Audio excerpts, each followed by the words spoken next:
Welcome to another episode of Jack's Literary Corner. I am Jackie, and it is Top 5 Wednesday again. If you are new to Top 5 Wednesday, Top 5 Wednesday is a group created by Ginger Reads Lady and Sam from Thoughts on Tomes, and is currently hosted by Sam from Thoughts on Tomes. It is a group where that every month they have a new topic every Wednesday of the month. That is, of course, book related. And this is the last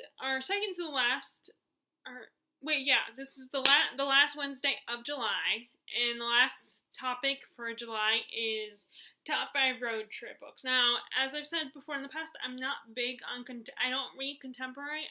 Last year in 2017, I did make exceptions, experiment a little bit, and read more contemporary stuff. Like, I did read the episode for Unrequited, but I have not read Love, Simon or anything, and, I'm sure it's a great book. I'm just not into contemporary, so my road trip books are a bit more unconventional road trips, and they're more like the fantasy kind of road trips, and it's basically characters taking a journey, or like going on a quest or something, or trying to get to a destination, but it's not like they're going to another state or something. Okay, so let's begin, shall we? So my first road trip book I chose is a fantasy classic, and that is The Hobbit by J.R.R. Tolkien. This is actually the only book from Tolkien's works that I've read, because it was originally written for children, so it's a lot easier to read and get into. That's just at least for me anyway, because I've attempted reading The Fellowship of the Ring, but it's just easier for me to put in the DVD and watch the movie. But anyway, so this is the prequel book to the original trilogy, and it's about Bilbo Baggins, he's a hobbit, he's content staying at home, living this peaceful life, but then this wizard that is known amongst Hobbiton in the Middle Earth approaches Bilbo with an opportunity to go on a quest with a company of dwarves led by Thorin Oakenshield, and to reclaim their homeland. But, of course, which was taken over by a dragon, by a very powerful, scary dragon, Smaug. But at first, Bilbo was a little reluctant because he could die, he might not make it, but he's finally, realizing this is a once-in-a-lifetime opportunity. He agrees to go, and it's all about him joining these dwarves who are rambunctious and a little crazy and fun-loving and don't have very good manners, and just, they're very silly. And he goes on this little quest, this adventure, and, there's spiders. He ends up in a woods with spiders. They go to the land of the elves of Mirkwood. They fight, there's this, in the last, I was about to say last book, but the only reason I say that is because, the movie is split into 3 movies, and this is just one book. There's this battle between the elves and the dwarves. They fight the dragon. They have to save a human village from the dragon's fire, and there's always the fear that because Thorin's family they have dragon sickness, so they become obsessed with gold like dragons are, and it's scary. There's I think trolls. There's trolls, and they almost get eaten. And this is also the book where Bilbo finds the ring. He finds the one ring to rule them all. And that's when his little addiction to the ring begins, is when he finds the ring. So there's the whole scene in the Goblin Cave. They encounter goblins. And Bilbo unfortunately gets separated from the group, and he runs into Gollum, or Gollum/Smeagol, and they play a game of riddles, and when Gollum accidentally drops his precious little ring, Bilbo finds it and puts it in, uses it to escape Gollum. And of course, if you whether you read the books or seen the movie, you know what that leads to. This is such a fun little story, and the characters are so fun and silly, and as I listed, there's all these shenanigans and adventures they go through, and it's dangerous. Although it's been a while since I read the book, so I'm sure the movie makes it seem a lot more dangerous than the book. But it's a great little adventure, and if you haven't I recommend reading this book. And if you're apprehensive about reading the whole, Middle-earth universe, I would say I think anyone can read this book. I mean, I don't know but the way it's written, it's very easy to read. It's very accessible, and I definitely think you could, even if you never read the original trilogy, I think you could at least read this one. So that was my first road trip book. My next road trip book is another book from a series. Actually, all these books are books from series. And that is the last book in the Harry Potter series. Now, I probably don't have to explain, although I didn't really have to explain The Hobbit either, I'm sure, because you've at least seen the movie. But in this book, this is the last book, and Harry and his friends are going on a quest to find the Deathly Hallows. The Elder Wand, which is the most powerful wand, the Invisibility Cloak, which does what it said, makes you invisible, and this Resurrection Stone, which will bring people back from the dead. And this is, at this point in the story, Voldemort has fully taken over. People are living in fear, and so much is going, and there's all this tension amongst the group. And as they've gotten older throughout the series, the issues between Harry and Ron, like the differences between them, have come into light, including Ron's insecurities. And Harry, there's all this pressure on Harry, and he has such responsibility, and spoiler alert, Dumbledore's dead at this point. Like, he died in the previous book, which is really just so sad. I mean, all the character deaths, I feel like, are sad. And, Dobby plays a major role in this book, in this one, I believe, and, well, I don't believe it, I know he does. There's a little bit of romantic tension because the feelings that Ron and Hermione, because I ship that group. I am sorry, I do not see Harry and Hermione as a couple. I see them as as friends, as brotherly, sisterly love, and I don't care what the movie implied. I don't care what other fans say. I ship Ron and Hermione, and I don't find Ron annoying. Okay, I think there's more to his character than the comic relief, despite what certain people may think. I know people are entitled to their opinions, but sometimes I can get a little hot-headed about this and get very passionate. And no, I know I'm not the only one who gets that way. I think the only difference is as long as you can control that, then I think it's okay to be passionate. Just don't attack people or dismiss people that are your friends just because they don't agree with you. And don't get into silly arguments. Debate maturely, but don't get into silly little arguments and, tear each other to pieces just because you don't agree on something. I'm well aware of that. But anyway, and there's this whole, tension, between the three best friends. Because, Harry's going on this quest, and, Ron is so frustrated and angry and worried about his family, and Harry has no family, and he has this responsibility, this weight on his shoulders.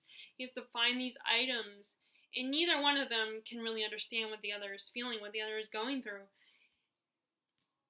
And they're being chased by Snatchers and all of Voldemort's Death Eaters. It's very terrifying and intense, this book. I think this is probably the most intense book of the series, because they're, on the run. And there's only a tiny bit of happy moments or comedic moments in this book. And, and Harry is starting to get answers about his family and about Dumbledore. Harry's starting to question Dumbledore and, what he knows about him in this book. And it's scary. And they're on the run. And, they get captured. They almost get captured a couple times. And it's not the most pleasant road trip. But I think it's one of the best books in the series. In fact, the most pleasant road trip out of all these,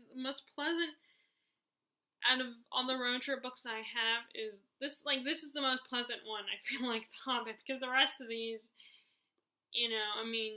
these characters don't know what's coming. What the future holds. They just know they need to recapture the dwarf's kingdom and everything. And yes, there is a battle and everything, but for most of the road trip, everything's still it's just fun and merry and silly. And yeah, there's danger, but it's compared to all the other ones I have here, this is not that bad. Okay, so that was number 2. So the third road trip book, and this is nice because I actually have the books. I stuck to picking books that I actually have in my collection. Well, although one of these I am gonna eventually unhaul. So the book 3 is the first book in the Shades of Magic trilogy, A Darker Shade of Magic. This is a trilogy written by V. Schwab. It is about, there are 4 Londons. There's Red London, which has magic. There's White London, which is slowly dying because of magic and is ruled by a brother and sister dictatorship. You have Grey London, which is our world, which is no magic. And then you have Black London, which nobody talks about because it's been destroyed. It's, they think it's gone and everything. And you have our 2 main characters. You have Kel, who is a bit of a magician in this world, which they are called Antari in this world, and he can travel between the different Londons, and he kind of works for the royal family, though the prince of the royal family sees him, and Kel sees the prince as they see each other as brothers. They're that close. And then you have our other main character, Delilah Bard, she's a female pirate. She's a bit of adventurer. She's reckless. She still is very, and she is very feminine, but she also acts kind of like a guy, too. So,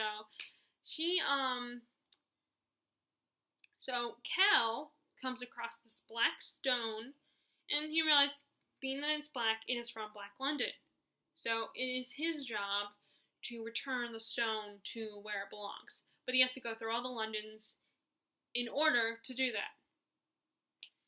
And when I say in order, I mean not just that's the thing he has to do, but also he has to in order as in chronological order. But then Delilah Bard ends up, even though she's not supposed to, she ends up following Kel, and is able, even though she has no magic whatsoever, she is able to cross the portals and offers to help Kel to return the stone. And despite the fact that she's kind of drawn to the stone. And they have to do it before the stone, because the stone's energy is starting to spread amongst the people of the other Londons. And it's starting to infect Kel as well. It's starting to consume him. And while they go on this quest to return, they go through the different Londons trying to avoid Kel's family, or his family, and they're also being chased by the Antari that works for the Danes, the ones who rule White London, not as well. So it's like any fantasy. It's an adventure story. There's comedy. It's a race against time, and the stone is slowly starting to consume Kel. And there's fight scenes between the 2 Antari, and, of course, you have the character Delilah, who ends up being more than she seems, and it's hinted at a little bit in this book. And so, again, I consider this a road trip book because they're traveling. All these books all characters are traveling. That's why I consider them road trip books. Because, again, I don't read contemporary, so this is and I wanted to do this Top 5 Wednesday, so this is my interpretation of road trips. Although I really wish I had already read A Guide to Vice and Virtue, A Gentleman's Guide to Vice and Virtue, because I could have included this, and if I read that book, I could have included this book. And there's some other ones, too, that I've read that include road trip, that are kind of road trippy as well. But anyway, this is a really good starting point. I mean, and it's, it's a beginning book. You can tell it's the beginning, it's a starting point. It's just introducing the characters. It's good. It's not like a wow, best book ever, but it's a really good, fun book, and it's a good, a good start. And the world is definitely intriguing. And like I said, it's not, again, this is not a traditional road trip. It's not a road trip kind of book, but it is, the characters are traveling between different dimensions. And it's a little bit closer to a road trip than the second, which is also involves traveling, but the second one, they're on a boat.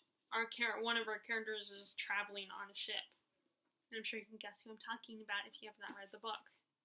But if you know a little bit about it. Okay, so that was number 3. Okay, so road trip number 4 is, okay, now this one is kind of a cheat. Even more cheat than the others, and that is because the road trip doesn't really happen until the second half of the book. And that is Kiss of Deception. This is a book about a princess who is betrothed to a guy she's never met, and she's thinking that this guy could be old and ugly and it's not fair, and she wants true love. So she, with her handmaiden, traveled to a town where her handmaiden grew up. Her handmaiden being Pauline, to the town where she grew up, and disguise themselves as waitresses. But she does not realize that this has a bigger impact on things than she anticipated, because then the prince who she's supposed to marry follows her, unbeknownst to her, and so does an assassin from another city, also is sent to kill her. And they're able to track her down, but they decide to just spend time with her before, like, sizing her up and waiting for an opportunity to confront her, in the assassin's case, kill her. But in doing so, while they're spending time with her and getting to know her, they realize there is more to the princess than what she seems. She's not a typical princess. She's actually willing to, take care of herself. And they both fall in love with her. Now, in the book, first, you don't know who the prince and the assassin are. But the road trip comes in when our princess Leah, that's her name, Leah, Jezzalia, I think her name is, but she pronounces it, but it's cut short to Leah. She finds out who the assassin is, and he and his men take her to his city of Venda, where she is going to be held as prisoner. And that's when the road trip comes in, which is they're trekking through forest and desert, and she has to eat snakes to get by. And they even cross a caravan of, I think they're gypsies as well. They come across a tribe of gypsies, and she is implied that now in the story, our princess is supposedly, the women in her family are said to have the gift. I think it sounds like it's maybe the gift of, like, foresight or premonitions or being cognitive or something. I don't know. I think it's like foresight or, like, having visions of the future, like premonitions. And, she gets explaining that she actually does have the gift, but it's been suppressed her whole life by her mother, who does not want her to have the gift because it could be dangerous, and she wants to protect her daughter. And it's not, again, another unpleasant road trip. And plus, these guys the princess and the men that she's traveling with hate her guts. And she does try to be friends with them. And then, of course, our leader of the group, the assassin, still has feelings for her. His feelings for her have not gone away, and he's trying to deny them, but he cares about her, and he's trying to protect her at the same time. And he's trying to prepare her for when they get there, because he knows that she's not going to ever escape. Although she surprises him quite a bit, but she still never escapes. and she tries to help, tries to befriend them, and there's at least one or two of them that actually kind of start to feel bad for her. They can't let her go, but they actually start to kind of, she's like an okay person. She's not that bad. And yeah, she's our enemy, but they're starting to see her as more of a person than just an enemy. And oh, I forgot about that. Because I have an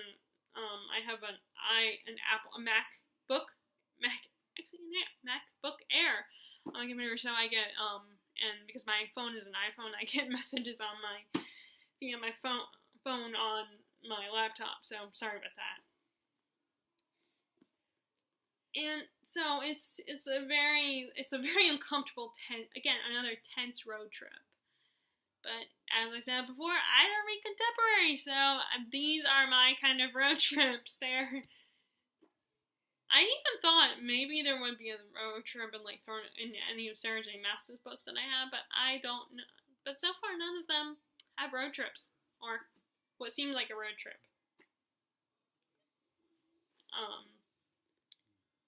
But it's a very good, it's very interesting road trip, and they begin to, and it's just an uncomfortable road trip as well.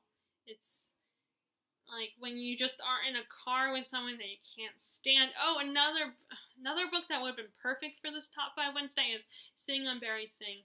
I haven't read it, but I've listened to reviews of it, and I know that these people are in this family's in the car, and they're going to where the father's in jail or something like that.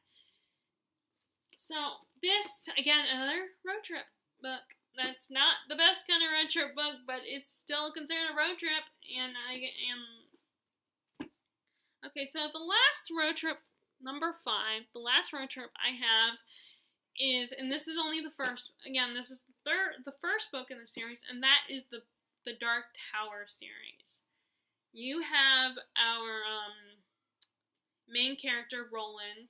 He is going on a quest to find the Man in Black to get, I think it's a revenge thing if I remember correctly.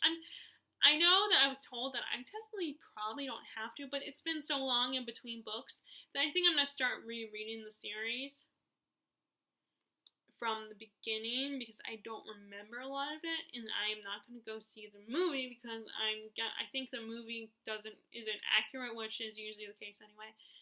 But anyway, so you have Roland. He's trying to find the Man in Black and find the Dark Tower, and over time he comes across 4 companions. It's a very much another road trip book I could have included was Wizard of Oz. But anyway, he comes across different companions. This one young boy who and this woman who kind of has a split personality, and I think she's in a wheelchair, and this other young man. See, I really need to reread it from the beginning because I don't remember these details. I don't remember. I mean, maybe if I finally got back to read Wizard and Glass, I probably would remember. But anyway, he calls this group his quartet,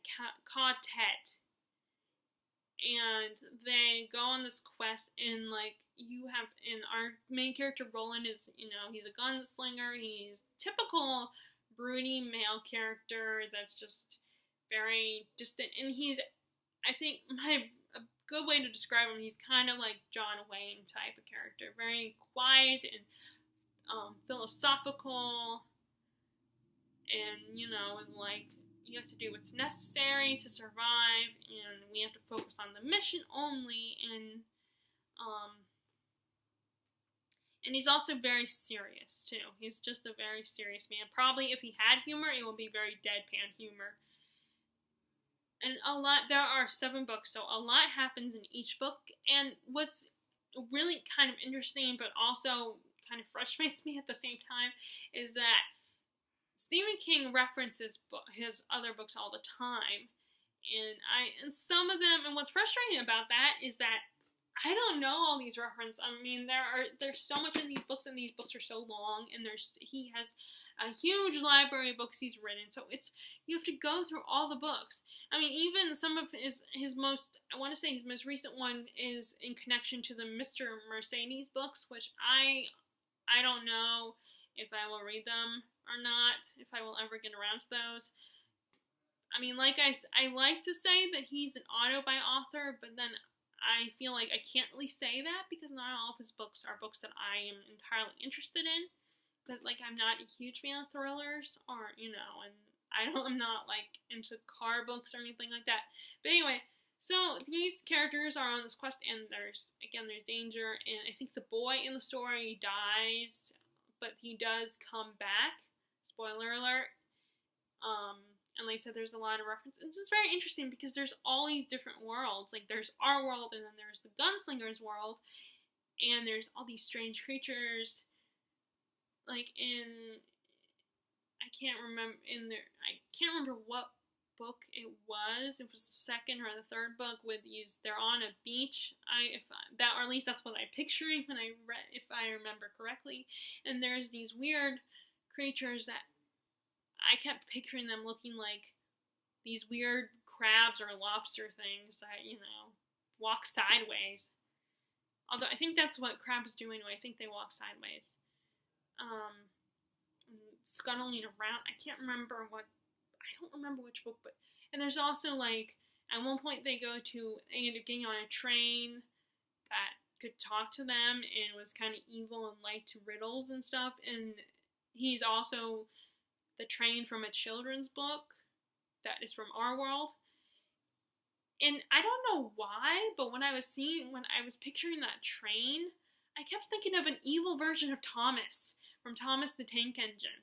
I don't know why, but, I will wait until I told my sister about that because she has a little, because lately I was watching a lot of Thomas, and that was after I read the book. And because she has two little boys. And so, we were watching a lot of Thomas and Curious George when we go to visit her. But I don't know why. That's what I kept picturing, an evil version of Thomas the Tank Engine. Like, it was very creepy. And then, like, not that long ago, then I know there's, like, a Thomas kind of part where, like, you can ride like a live action version of Thomas the Train that you can ride.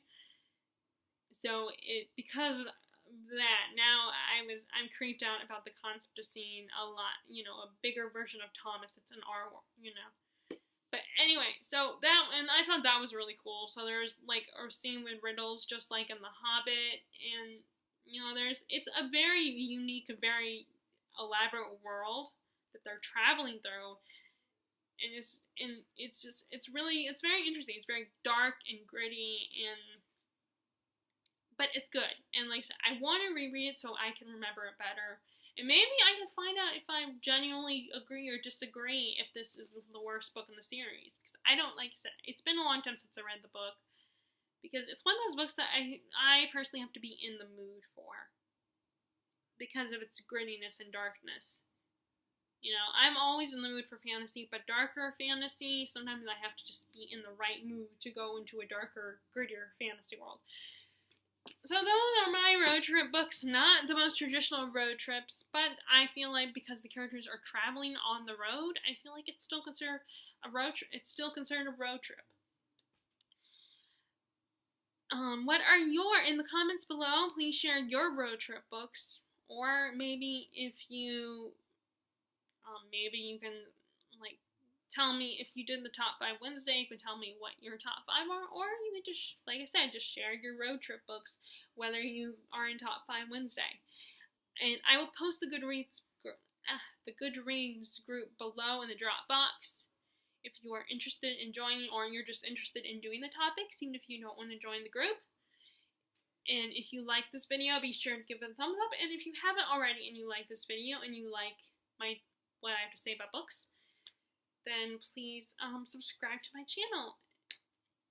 And I will talk to you guys later. I hope you are enjoying your reading. Bye!